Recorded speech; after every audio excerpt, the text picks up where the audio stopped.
Buenos días, saludos para todos. Pues soy el docente Sami Hamdan. Bienvenidos hoy nuevamente a la actividad sincrónica en la Cátedra de Derecho Probatorio en el marco de la maestría en Derecho Procesal Penal que dicta el Instituto de Estudios Superiores de Investigación y Posgrado. En la actividad de hoy vamos a abordar unos puntos de suma importancia que están fijados en la unidad número 2. Y vamos a comenzar la actividad con un aspecto que es relevante en el tratamiento verbal de la prueba en el contexto de un proceso.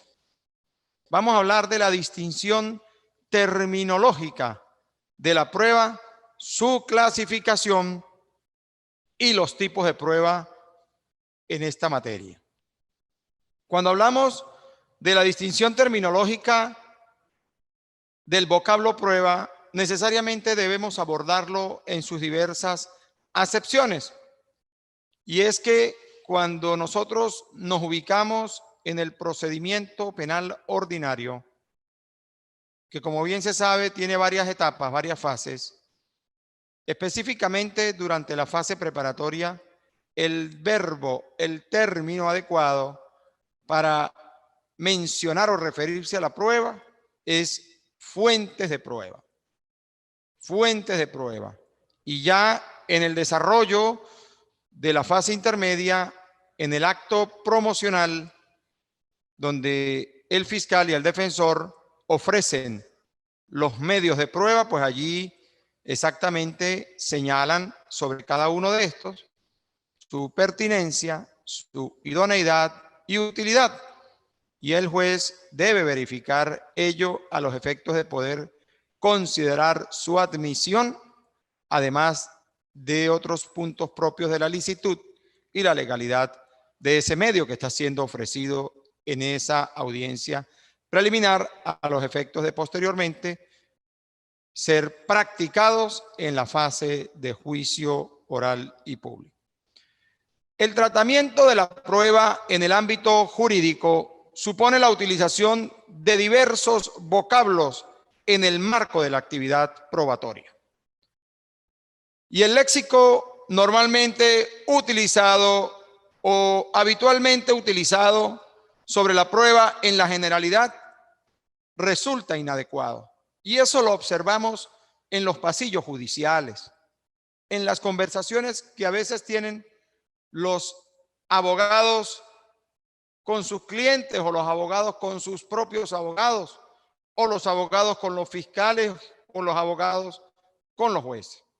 Y es que precisamente en ese tema, allí el abogado normalmente hace expresión del vocablo prueba y al respecto existen tratadistas como Montero Aroca, Sentis Melendo, Rodrigo Rivera Morales, inclusive el maestro colombiano Hernando Davis Echandía, que han señalado en sus desarrollos teóricos que el vocablo prueba requiere obligatoriamente ser señalado en atención a la etapa procesal que corresponda con un término adecuado. Y sobre ese punto, Montero Aroca considera que el medio o el término idóneo para ser anunciado es el de fuente de prueba.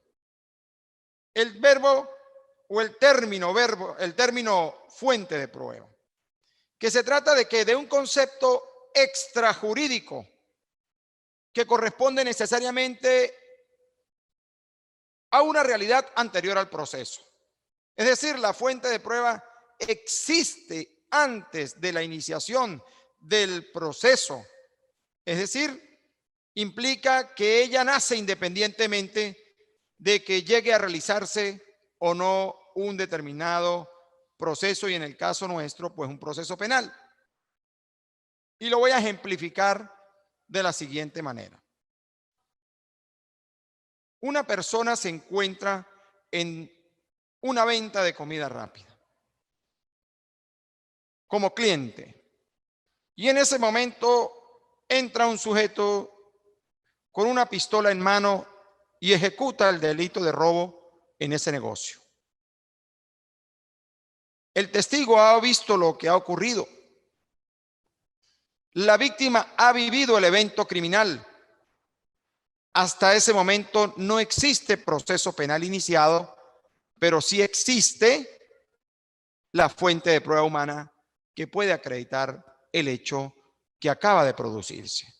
De allí que muy bien el maestro Montero Aroca, en su postura teórica, dice que la fuente de prueba es preexistente al proceso penal. Ahora bien, una vez que tenemos esa fuente de prueba humana, se inicia la investigación, pero primeramente la víctima formula una denuncia. Acude el órgano policial al sitio del suceso a fin de cumplir las indagaciones iniciales, las diligencias urgentes y necesarias. Y allí, con base a lo establecido en el artículo 266 del Código Orgánico Procesal Penal, procede a cumplir un conjunto de actuaciones. Y dentro del conjunto de actuaciones que pasan a cumplir, proceden a recabar un dossier de entrevistas, a cumplir inspecciones en el sitio, a verificar las cámaras de seguridad que hayan podido reflejar el hecho criminal. Entonces, hasta ahí nosotros nos ubicamos en el contexto de la prueba con la acepción de fuente de prueba. Y dependiendo del aporte reconstructivo que genere esa fuente de prueba humana o esas fuentes de pruebas cumplidas en el sitio del suceso, es que el fiscal del Ministerio Público, en lo sucesivo, a los efectos de presentar el acto conclusivo correspondiente, podrá ofrecer esas fuentes como medios de prueba ante un eventual juicio oral y público. Y en esa oferta probatoria, a nivel de medios, él debe señalar allí la pertinencia, la idoneidad y la utilidad de ese medio de prueba para demostrar ante el juez de control de garantías lo que pretende probar en un eventual juicio oral y público. Y en esa misma concepción encontramos a tratadistas como Santiago Sentis Melendo, también a tratadistas como el doctor Rodrigo Rivera Morales, el maestro colombiano Hernando Davis Echandía, quienes hacen énfasis en que uno de los grandes problemas que presentan los operadores de justicia es el inadecuado uso del término prueba en las distintas etapas del proceso. Entonces, lo primero es lo primero. Debemos tener bien claro que la fuente de prueba es preexistente al proceso y que muchas veces se desconoce desde los inicios del proceso, desde los inicios del hecho. Pero en el marco del desarrollo de la investigación, esa información va llegando y el órgano investigador, en este caso el Cuerpo de Investigaciones Científicas, Penales y Criminalísticas o cualquier otro organismo policial o inclusive la misma Fiscalía del Ministerio Público, va a procurar atraer esas fuentes informativas para poder cumplir la tarea reconstructiva del hecho criminal en el ámbito de un proceso judicial y así satisfacer las exigencias del artículo 13 del Código Orgánico Procesal Penal. Entonces, ese es el primer punto que quería tratar en la mañana de hoy. Ya luego nosotros nos ubicamos en el tema del medio de prueba. ¿Y los medios de prueba qué son? ¿Qué es un medio de prueba? ¿Qué pretendemos a través de un medio de prueba? Bueno, a través del medio de prueba lo que hacemos es procurar reconstruir un hecho criminal ocurrido, pero para poderlo acreditar en la tarea reconstructiva durante el desarrollo del juicio oral y público, se requiere que ese medio sea ofertado en una etapa previa al juicio, encontrándonos aquí precisamente en el marco del procedimiento penal ordinario. Y eso ha de ocurrir ¿dónde?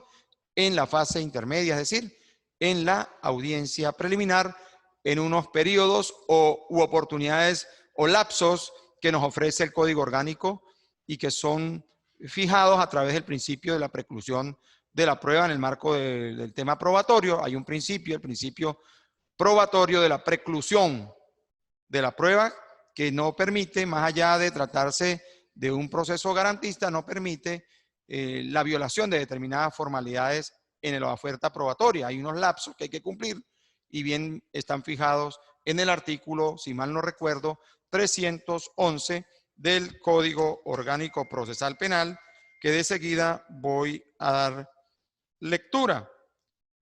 Y dice así: facultades y cargas de las partes. Hasta 5 días antes del vencimiento del plazo fijado para la celebración de la audiencia preliminar, el fiscal, la víctima, siempre que se haya querellado o haya presentado una acusación particular propia, y el imputado podrán realizar por escrito los actos siguientes. Y allí ubicamos en el numeral séptimo de ese 311, promover las pruebas que producirán en el juicio oral con indicación de su pertinencia y necesidad. Entonces, es importante tener bien presente que en el desarrollo de un proceso penal, nosotros como abogados estamos en la obligación de poder utilizar de manera adecuada el vocablo prueba. Ahora, ¿cómo podemos definir el término medio de prueba? El doctor Rodrigo Rivera Morales, quien es catedrático venezolano, lo define como los instrumentos que se utilizan para conducir al proceso o a través del proceso la reconstrucción imaginaria de los hechos controvertidos. ¿Y dónde ocurre eso? En la fase de juicio oral y público. Continuamos avanzando. ¿Por qué es importante tener bien claro esta distinción terminológica? ¿Por qué resulta importante ello? ¿Por qué? Porque resulta que nosotros como abogados de la República, que dignamente ejercemos el arte del proceso penal, procuraremos siempre o debemos siempre hacerlo de la manera más idónea, utilizando los verbos adecuados a fin de poder darle un tratamiento episódico a la prueba durante el desarrollo del proceso. ¿Y realmente qué viene siendo prueba? O sea, no toda fuente de prueba termina convirtiéndose en medio y no todo medio termina erigiéndose en prueba efectiva o eficaz en el desarrollo del juicio oral y público.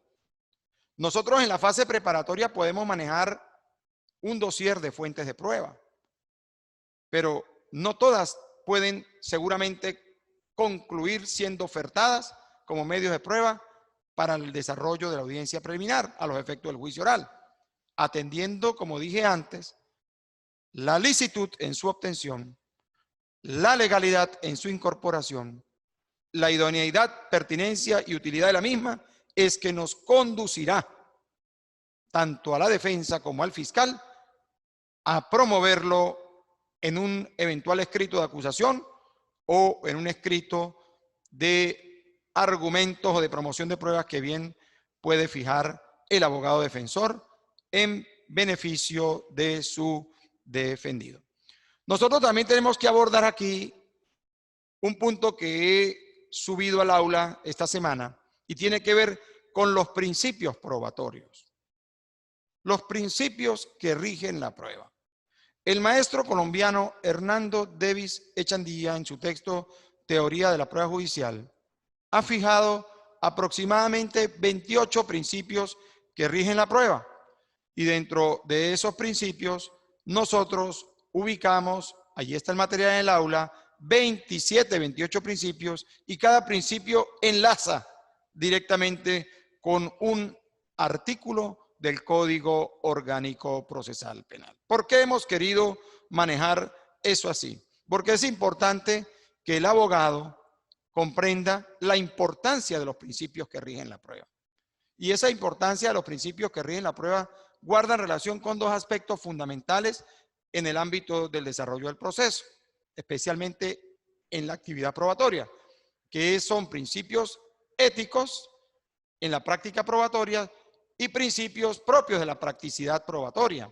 Y cuando hablo de ética, tengo que referirme a principios como la inmaculación de la prueba, principios de licitud de la prueba.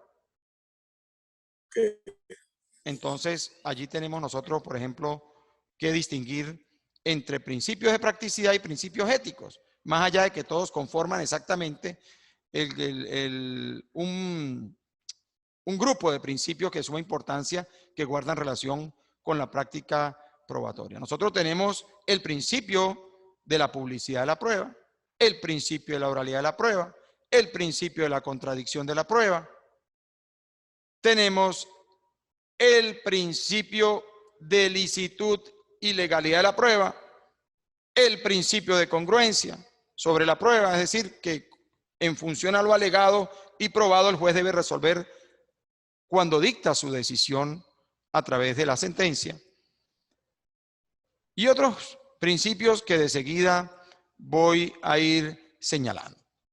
Tenemos primeramente el principio de la necesidad de la prueba. Ese principio de la necesidad de la prueba significa que los hechos sobre los cuales un juez deba fundar su decisión debe materializarse con las pruebas aportadas por cualquiera de los interesados, es decir, por las partes. Y ese principio nosotros lo ubicamos exactamente en el artículo 308.5, 311.7, y el artículo 313.9 del Código Orgánico Procesal Penal. También tenemos el principio de la eficacia jurídica y legal de la prueba, que es otro principio probatorio y tiene que ver con que para que la prueba, si bien la prueba es necesaria para el proceso, ella debe trasladar información relevante a los efectos de alcanzar la verdad en el desarrollo del juicio. Y esa eficacia nosotros la podremos verificar en la medida en que esa prueba practicada verdaderamente genere un aporte reconstructivo, bien sea para determinar la responsabilidad penal de la persona que ha sido acusada o por el contrario desvirtuarla, pero debe generar un verdadero aporte en la tarea reconstructiva en el desarrollo del juicio oral y público. Y ese artículo, ese alcance de esa verdad, pues nosotros lo vemos fijado en el Código Orgánico Procesal Penal, en el artículo 13, ese es el primer artículo, y los otros artículos son el 181 y 182 del Código Orgánico Procesal Penal. También hablamos del principio de la unidad de la prueba. La prueba en el desarrollo de un juicio no puede ser dividida. Hay un conjunto probatorio practicado durante el juicio que el juez debe valorar. Y más allá de la valoración individual o la fijación individual que él primero realiza, él debe apreciar en conjunto las pruebas practicadas para poder sacar o decidir o resolver de manera idónea aplicando las reglas de la lógica, ¿verdad? Es decir, el método valorativo de la sana crítica fijado en el artículo 22 del Código Orgánico Procesal Penal, aplicando las reglas de la lógica, los conocimientos científicos y las máximas de experiencia. Ese también lo encontramos en el artículo 346.3 del Código Orgánico Procesal Penal. En el desarrollo de audiencias que pude observar en mi experiencia como fiscal del Ministerio Público, siempre observé algunas posturas de algunos abogados defensores llamativas porque no ofertaban pruebas en el desarrollo o a los efectos de poder defender a su cliente, a su defendido, y hacían uso del principio de la comunidad de la prueba. El principio de la comunidad de la prueba existe, y es que una vez que las partes ofrecen las pruebas o los medios de prueba en el desarrollo de la audiencia preliminar, pues y son admitidas, ya ellas no forman parte de quien la ha ofertado, sino forman parte del proceso. Y el proceso pues quiere indicar, eso nos indica que cada persona o cada parte puede hacer uso de las pruebas ofrecidas por la parte contraria. Y el fundamento de ese principio también lo ubicamos en el artículo 339 del Código Orgánico Procesal Penal. Otro principio importante es el principio del interés público de la función de la prueba, que está representado en el artículo 4 del Código Orgánico Procesal Penal. Y es que la prueba contiene un interés público que trasciende del carácter social, en el ámbito del convencimiento, de manera tal que al considerarse la justicia como un valor supremo, pues es un tema que trasciende de lo interno a lo externo. La opinión pública tiene un altísimo interés en la eficacia de la administración de justicia. Y por eso nosotros debemos considerar que el tema probatorio, que es un aspecto medular en cualquier proceso penal, pues tiene ese interés público y está representado, como dije antes, en el artículo 4 del Código Orgánico Procesal Penal. Tenemos el principio de lealtad y probidad de la prueba. Cuando hablamos del principio de lealtad y probidad de la prueba, significa que la prueba no puede ser utilizada para deformar o alterar una realidad. Es un aspecto de carácter ético y moral y está representado en nuestro Código Orgánico Procesal Penal en el artículo 105. El principio de la contradicción de la prueba. Aquí tenemos que fijarnos exactamente en el artículo 18 del Código Orgánico Procesal Penal. Este principio significa que la parte contra quien se propone o se promueve una prueba debe gozar de oportunidad procesal para conocerla y discutirla. Y yo aquí hago un paréntesis porque yo he sido muy crítico en mis clases y en mis estudios de Derecho Procesal Penal con el tema de la prueba secreta. Nosotros no podemos aceptar que en el desarrollo de un proceso penal garantista como el venezolano, ¿verdad?, se puedan presentar eventualidades en la práctica probatoria a través de la prueba secreta, a espaldas de la parte que se ve afectada con esa prueba promovida. Y en este caso me refiero, como he señalado antes, a la figura del artículo 23 de la Ley de Protección de Víctimas, Testigos y demás sujetos procesales, que viabiliza desde el punto de vista legal el ocultamiento de la identidad y rostro de una fuente de prueba y posterior medio de prueba y prueba practicada en el juicio. Es decir, le es imposible, en este caso al sujeto activo del delito, al imputado y a su abogado defensor, accesar a datos mínimos. Entonces, ¿cómo podemos ejercer la contradicción sobre una prueba cuyo origen desconocemos y sobre la cual no se conocen datos mínimos para contrariarla? Entonces, este principio es de suma relevancia para el proceso acusatorio y de allí que es un principio que yo considero medular en el desarrollo del juicio oral y público. Pero más allá del juicio, ese principio de contradicción de la prueba pues tiene cabida también en las etapas previas al juicio, desde la fase preparatoria e intermedia. Hay mecanismos para poder desacreditar o desvirtuar algún señalamiento que nos pueda hacer una fuente de prueba que nos resulte contraria en razón a lo que pueda señalar. Sin embargo, allí hay algunas dificultades con ese tema propio de esa medida de protección fijado en el artículo 23 de la Ley de Protección de Víctimas, Testigos y demás sujetos procesales, y que considero pues es de importancias, de significativa importancia, ya que se han visto precedentes a nivel nacional sobre sentencias condenatorias acreditadas sobre la base de un testimonio protegido en identidad y rostro, desconociendo el condenado los datos mínimos de ese testimonio que se ha convertido en una altísima carga probatoria para la condena que ha recibido por parte del tribunal. Como dije antes, este principio de la contradicción está enunciado en el artículo 18 del Código Orgánico Procesal Penal. Tenemos el principio de igualdad de oportunidades para la prueba. Es decir, significa que las partes tengan similares oportunidades para la presentación o práctica de las pruebas. Y ello tiene que ver con el artículo 21 de la Constitución. La igualdad material ante la ley. La igualdad en la oferta probatoria, la igualdad en la posibilidad de atacar, en el buen entendido, las pruebas de la parte contraria. Deben existir similares oportunidades. Y yo estaba refiriéndome anteriormente al tema de la prueba protegida en identidad y rostro. Pero es que miren, Venezuela el único que puede pedir la protección de identidad y rostro de una fuente de prueba en base a esa ley de protección de víctimas, testigos y demás sujetos procesales es el Ministerio Público. No puede pedirlo la defensa. Entonces ya ahí observamos un trato desigual, empezando por allí. Es decir, es una figura que solo puede ser activada en camino de la petición que haga el fiscal del Ministerio Público.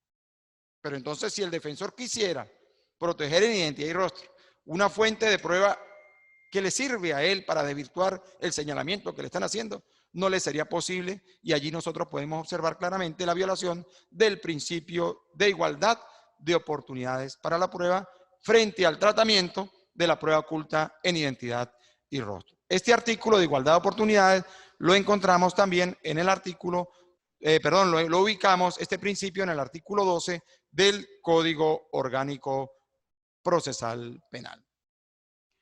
También tenemos el principio de publicidad de la prueba. Significa que a las partes debe permitírseles conocer las fuentes, conocer las pruebas que se van a practicar en el juicio, pero no conocerlas en juicio exactamente, sino tener acceso a ellas desde las etapas previas al juicio.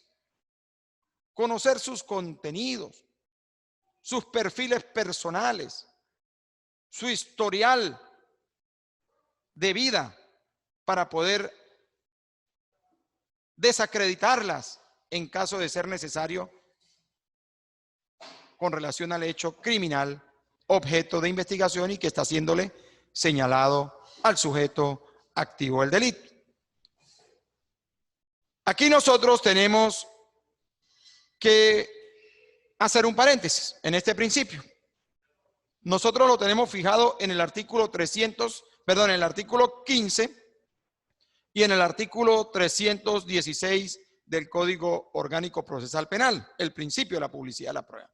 Pero ese principio de la publicidad de la prueba tiene sus excepciones. Tiene sus excepciones. Y esas excepciones tienen que ver con aspectos del testimonio de una víctima, de que sea niño, niña, adolescente, en favor del interés superior del niño, evitar su revictimización, pues ese tipo de testimonios deben ser cumplidos a puerta cerrada, sin la presencia de público. Segundo, también tenemos que perturbe gravemente la seguridad del Estado o las buenas costumbres. Hay algunos temas que deben señalar nuestros funcionarios del Estado que no pueden revelarse ante la opinión pública porque son aspectos vinculados a la seguridad de la nación, como también en los casos de pudor o de la moral y las buenas costumbres, aquellos casos de violación, delitos de ultraje, de violación, donde se ve afectado el pudor de una persona y las buenas costumbres. También hay que manejar esos conceptos de no publicidad del juicio allí. Tenemos en el numeral tercero el peligre un secreto oficial, particular, comercial o industrial cuya revelación indebida sea punible. Por ejemplo, que una marca comercial descifre o relate allí los ingredientes de determinado producto. Entonces son temas que no se pueden ventilar a la luz de la publicidad en un juicio. Y también cualquier otra circunstancia que a criterio del juez o la jueza perturbe el normal desarrollo del juicio. Una vez superadas esas 5 excepciones fijadas en el artículo 315 del Código Orgánico Procesal Penal, pues retoma o retorna la publicidad del juicio en su continuación. Y es importante que lo tengamos bien claro. Asimismo, en materia de delitos contra la mujer, previsto en la Ley Orgánica sobre el Derecho de las Mujeres a una vida libre de violencia, allí el juicio está condicionado a la no publicidad siempre y cuando la víctima así lo considere. Véase el artículo 108, numeral 7 de esa Ley Orgánica de la mujer, sobre los delitos, ¿verdad?, cometidos en perjuicio de las mujeres, y la Ley Orgánica sobre el Derecho de las Mujeres a una vida libre de violencia. El principio de formalidad y legitimidad de la prueba. Primero, ese principio exige que las pruebas promovidas en una acusación para un eventual juicio oral o las pruebas promovidas por el defensor en un escrito de oferta de medios de prueba para desacreditar o para derribar la teoría del fiscal, exigen primeramente que sean obtenidos con licitud. Y segundo, que sean incorporados legalmente al proceso. Y estos dos aspectos son relevantes. Recordemos el artículo 49, numeral primero de la Constitución. Toda prueba obtenida con violación al debido proceso es nula. En este caso, sí se logra determinar que la prueba es lícitamente obtenida, pero ilegalmente incorporada, no debería ser admitida por el juez de control de garantías. Inclusive, a lo mejor es ilícitamente obtenida y luego legalmente incorporada. Tampoco debería ser admitida por el juez de control de garantías, porque la licitud y la legalidad son requisitos concurrentes para la validez en la admisión del medio de prueba en la audiencia preliminar. Véase aquí el artículo 181 del Código Orgánico Procesal Penal. Entramos a ver luego el principio de la legitimación de la prueba. En el modelo acusatorio, tal legitimación de promoción recae ¿sobre quién? Sobre las partes. A las partes le es dable ejercer la actividad probatoria. El fiscal promueve sus medios de prueba para poder soportar lo fijado en su escrito acusatorio, y al defensor le corresponde promover sus medios de prueba para desvirtuar la teoría que ha fijado el fiscal del Ministerio Público en su escrito acusatorio. A lo mejor el defensor no oferta pruebas y hace uso del principio de la comunidad de la prueba para hacer suya durante el proceso las pruebas promovidas por el fiscal del Ministerio Público a los efectos del juicio oral y público. Entonces, fíjense cómo aquí, más allá de que ciertamente el fiscal tiene la obligación de promover medios de prueba, podría el defensor no hacerlo. Pero yo aquí hago énfasis en un tema. Yo considero que en estos tiempos el tema de la promoción de pruebas o de medios de prueba tiene una carga equilibrada. La defensa no puede quedarse al margen de esa oferta probatoria en satisfacción de un derecho humano que tiene su defendido y que está fijado en la Constitución de la República Bolivariana de Venezuela, que es el derecho a defenderse, el derecho a desvirtuar el señalamiento que la Fiscalía le hace. Y si hay medios probatorios para poder derribar esa teoría fiscal, corresponde una obligación ética del defensor en ofertarlas, promocionarlas a los efectos de poder satisfacer lo que hoy día se conoce como la carga dinámica de la prueba. Véase aquí los artículos 127.5 del Código Orgánico Procesal Penal y artículo 311, numerales 7 y 8 del Código Orgánico Procesal Penal. Ahora nos ubicamos en el principio de la preclusión de la prueba. Eso tiene que ver con un tiempo, con una oportunidad que nos ofrece el Código Orgánico Procesal Penal para poder promover la prueba o el medio de prueba en el desarrollo de un proceso.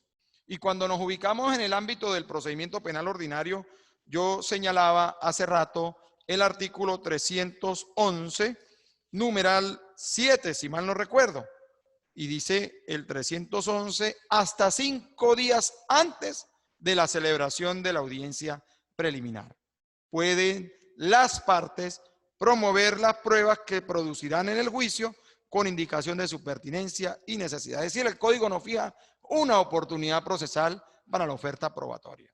Y allí podemos ver representado el principio de la preclusión de la prueba, que está, como dije antes, señalado en el artículo 311, numerales 6, 7 y 8, y en el artículo 336 del Código Orgánico Procesal Penal.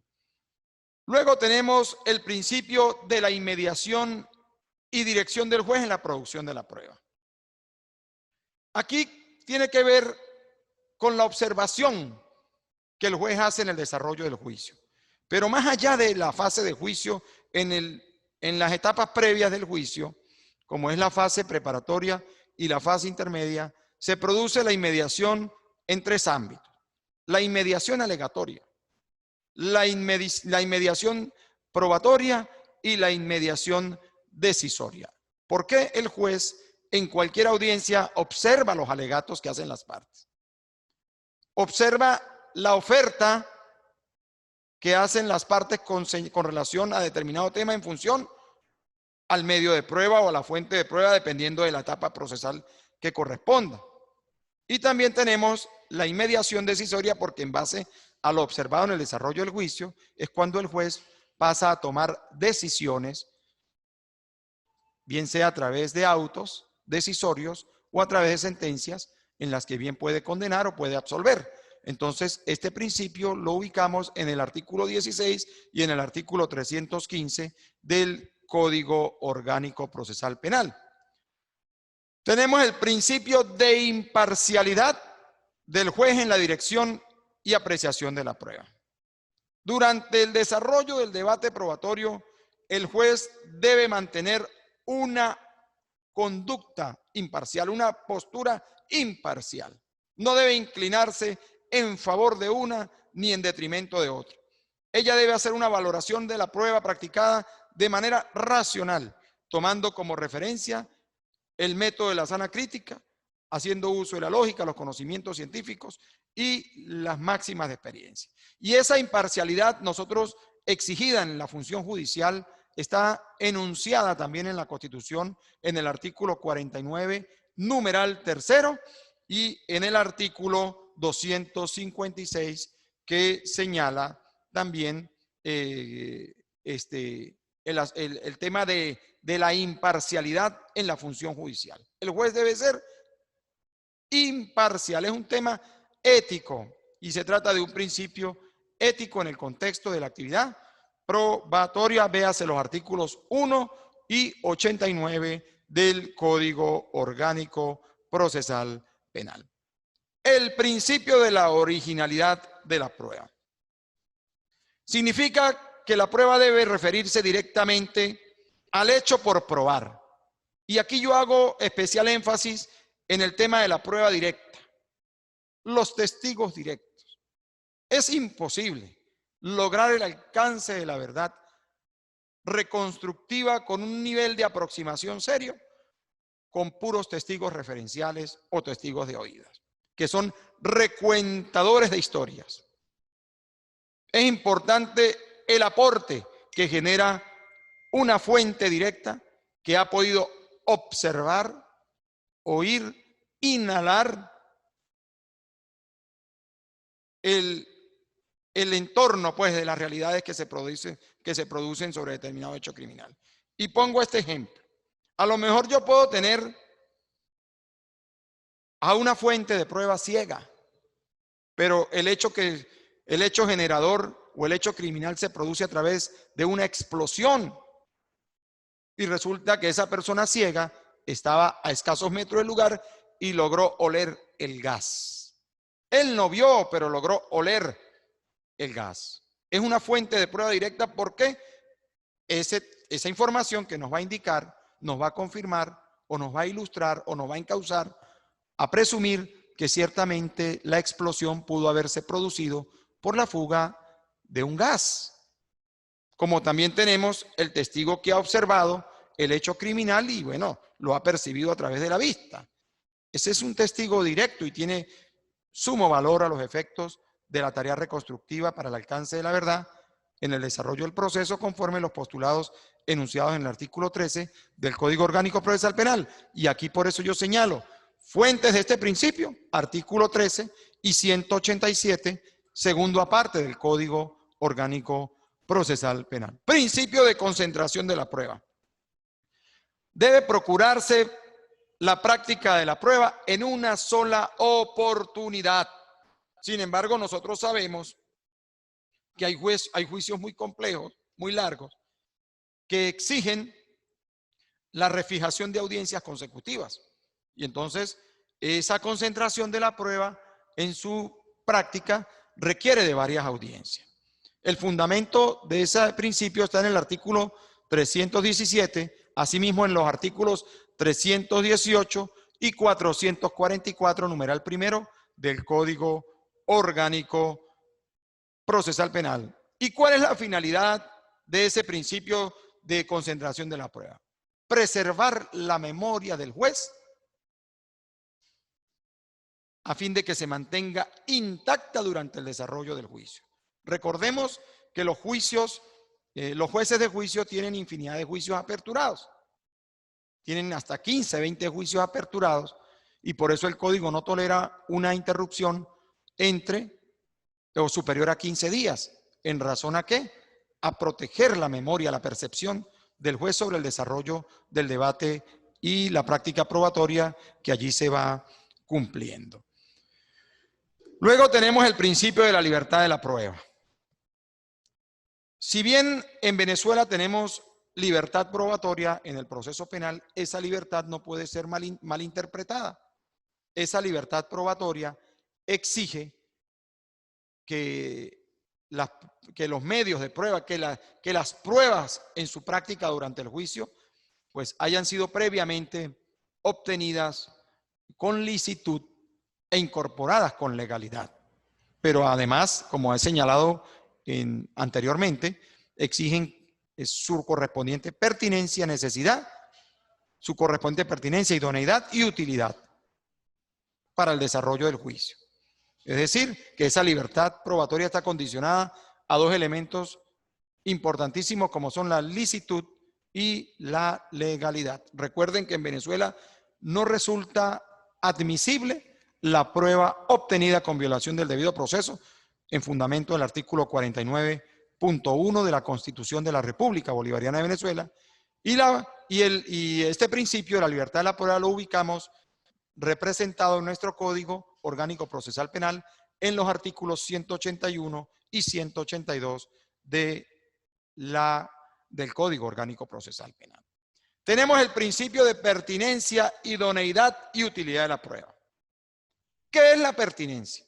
Es la relación lógica que debe existir entre el medio de prueba y el hecho a probar. Ahora, la idoneidad. ¿Qué significa la idoneidad en el ámbito probatorio?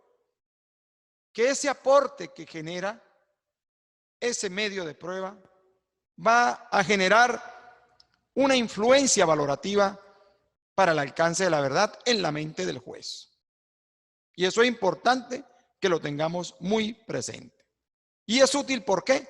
Porque nos va a permitir llegar a la verdad que presagia el artículo 13 del Código Orgánico Procesal Penal, toda vez que seguramente puede generar un aporte reconstructivo en el acto de administración de justicia en la fase de juicio. Y aquí tienen que ver ustedes los artículos siguientes: el 186, el 203, el 285, el 311.7, el 313.9, el 402.4 del Código Orgánico Procesal Penal. Tenemos el principio de la obtención coactiva de los medios de prueba. Han ofertado un medio de prueba. Ha sido admitido y llegó la etapa de su práctica en el juicio oral. Pero esta persona no acude al llamado del juez de juicio. Nosotros tenemos en el Código Orgánico Procesal Penal un artículo referente a ello, y es el artículo, si mal no recuerdo, el artículo 212 del Código Orgánico Procesal Penal, que dice: negativa a declarar. Si el testigo no se presenta a la primera citación, se le hará comparecer por medio de la fuerza pública. Si después de comparecer al llamado que el juez le hace, se niega a declarar sin derecho a hacerlo, se comunicará este hecho al Ministerio Público para que proceda a realizar una investigación. Entonces, el tema de la prueba tiene su principio en el contexto de la obtención coactiva de los medios de prueba. Las pruebas han sido ofertadas, los medios de prueba han sido ofertados, han sido admitidos, pero ese medio de prueba admitido, medio de prueba humano, se niega a comparecer al juicio. O de repente acude al juicio, pero se niega a rendir el testimonio. Bueno, en estas circunstancias el artículo 212 nos guía la opción de informar lo ocurrido al Ministerio Público a fin de que inicie un proceso penal contra este medio de prueba humano por un delito, por uno de los delitos previstos en el Código Penal contra la administración de justicia. Véase allí el artículo 212 del Código Orgánico Procesal Penal. También tenemos el principio de inmaculación de la prueba. Nos dice que este principio significa o tiene un significado elemental. ¿Qué nos dice? Que las pruebas que lleguen a la etapa de juicio deben llegar libres, carente de vicios. Y eso se corresponde precisamente con el 49.1, como señalé antes, de la Constitución, que rechaza la prueba obtenida con violación al debido proceso. Aquí entran en juego los aspectos de licitud, legalidad, pertinencia, idoneidad y utilidad de la prueba. Entonces, este principio lo hemos representado también en el artículo 181 del Código Orgánico Procesal Penal. Y tenemos el principio de la evaluación o apreciación de la prueba. Nosotros aquí tenemos que considerar en este punto el método valorativo de la sana crítica fijado en el artículo 22 del Código Orgánico Procesal Penal, que se compone de la lógica, los conocimientos científicos y las máximas de experiencia, además de los artículos 181 y 183 del Código Orgánico Procesal Penal. Y aquí yo voy a hacer mención y voy a dar lectura a una sentencia, la sentencia número 285 de fecha 12 de julio del año 2011 de la Sala de Casación Penal del Tribunal Supremo de Justicia, que reafirma lo siguiente: el juez de juicio penal en el acto de estimación o valoración de la prueba debe hacerlo de manera analítica y comparativa, es decir, relacionar todos los elementos existentes cumplidos en la práctica del juicio oral y público a fin de poder resolver con una decisión racional y equilibrada sin apartarse del método valorativo de la sana crítica. Entiéndase aquí, como dije antes, la lógica, los conocimientos científicos y las máximas de experiencia. Los artículos son el 22, el 181 y el 183 del Código Orgánico Procesal Penal. Entramos a un principio que ya mencioné antes, pero que es importante recalcarlo, es el principio de la carga de la prueba. Este principio se representa en los siguientes artículos del Código Orgánico Procesal Penal: 111.1.3 y punto 12. Cuando digo 111.1.3 y punto 12, me refiero a 111 numerales 1, 3 y 12. 308 numeral 5, 311.6.7 y punto 8 del Código Orgánico Procesal Penal. Y es que, ¿qué significa este principio? Es un principio que supone la autorresponsabilidad conductual de las partes en el proceso, en la responsabilidad que tiene por un lado el que acusa y la responsabilidad que tiene por el otro lado el que defiende. El deber de promover medios de prueba para satisfacer un derecho humano, en este caso, como lo es, primeramente el derecho a la prueba, porque el derecho a la prueba en Venezuela es un derecho humano, así se fija en el artículo 49, y aparte de todo, el debido proceso que tiene el justiciable y que también está señalado en el artículo 49 de la Constitución. Tenemos luego el principio de la oralidad en la práctica de la prueba. Este principio nosotros también lo ubicamos en el artículo 257 de la Constitución. Artículos 14, 321 y 444 del Código Orgánico Procesal Penal, y es que precisamente en el proceso penal venezolano prevalece la oralidad, no solo en la fase de juicio, sino en todas las etapas del proceso. Cuando se presenta un detenido en la audiencia de calificación de flagrancia, la exposición es oral.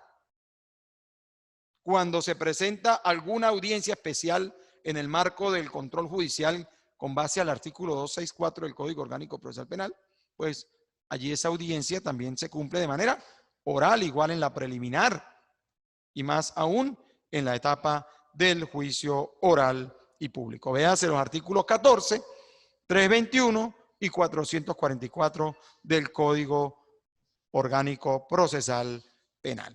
Tenemos el principio de la no disponibilidad e irrenunciabilidad de las pruebas. Una vez que las partes han ofertado los medios de prueba y han sido admitidos por el Tribunal de Control Penal, porque ha verificado su licitud, ha verificado su legalidad, ha verificado su pertinencia, su idoneidad y utilidad, pues estas no pueden renunciarse. Ellas ya son parte del proceso y en consecuencia no puede decir una parte en el desarrollo del juicio, renuncio a este medio de prueba que ha sido admitido porque en este momento a lo mejor no me favorece. No, las pruebas una vez admitidas son del proceso penal. Y luego tenemos el principio de la gratuidad de la prueba, y es que las pruebas no pueden ser tasadas en dinero.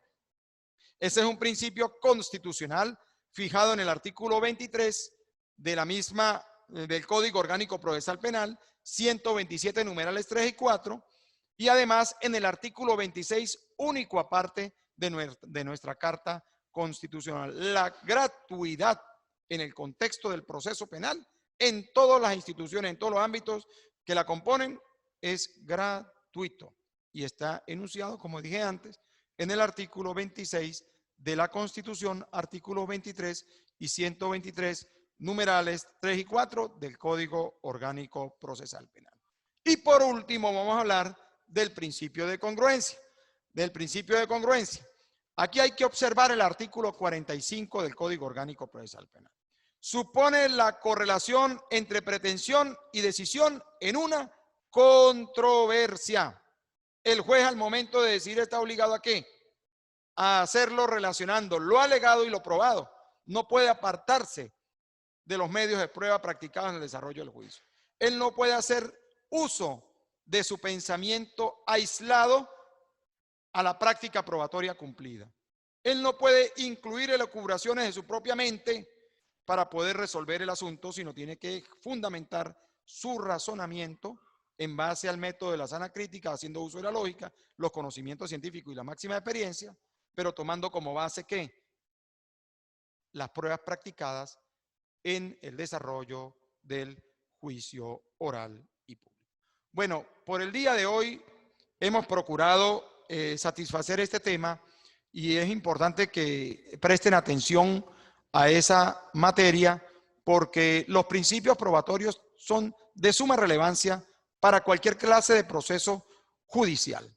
llámese civil, mercantil, laboral, agrario, en fin, pero en este caso hemos querido enfocarlo desde el punto de vista del proceso penal venezolano, ubicando cada principio en el contenido del Código Orgánico Procesal Penal. Estamos por concluir la actividad de hoy. Yo quiero pedirles a ustedes, estimados participantes, apreciados maestrantes, que procuremos cumplir con las actividades que han sido fijadas en el aula. Si bien yo solamente les fijé una sola tarea en este módulo 2, hay un material de suma importancia que está en el aula desde hace 2 días y que tienen que revisar. Tienen que revisar porque allí ustedes van a encontrar el material de los principios probatorios que acabamos de ver en la clase de hoy. Pero también tienen que revisar otros temas propios de la prueba trasladada, de la prueba preconstituida, de la prueba anticipada. Tenemos que revisar allí también temas vinculados a, ya les digo exactamente, yo tengo aquí el guión de arriba, el objeto de la prueba y la necesidad de la prueba en el ámbito del proceso penal. Es importante que ubiquemos eso. ¿Y por qué? Porque más adelante, en uno de los módulos, vamos a tener una evaluación donde vamos a fijar estos puntos temáticos. Y yo necesito que los vayan repasando desde ya para que luego no se vean agobiados con la cantidad de material para la evaluación que vamos a tener en uno de los módulos, bien sea el 3 o el 4, no recuerdo exactamente en cuál de ellos. Quisiera saber si alguno de ustedes desean hacer alguna participación. Les cedo el derecho de palabra a ustedes para que antes de culminar la clase puedan hacer alguna intervención o si quieren fijar alguna opinión. El doctor Osvaldo. Doctor, ¿cómo está? Bien, gracias. Bueno, comparto la opinión de la compañera. Excelente actividad el día de hoy, doctor. De verdad, pues gracias por compartir sus conocimientos con nosotros y de alguna otra manera, pues nosotros ponerlos en práctica en la actividad que nosotros diariamente desempeñamos en el ejercicio de la profesión. Muchísimas gracias. No, gracias a ustedes. Bueno, vamos a culminar la actividad por el día de hoy. Nos seguimos encontrando en el aula virtual. Gracias por la participación. Agradecido con ustedes. Que tengan un feliz día y que Dios los bendiga.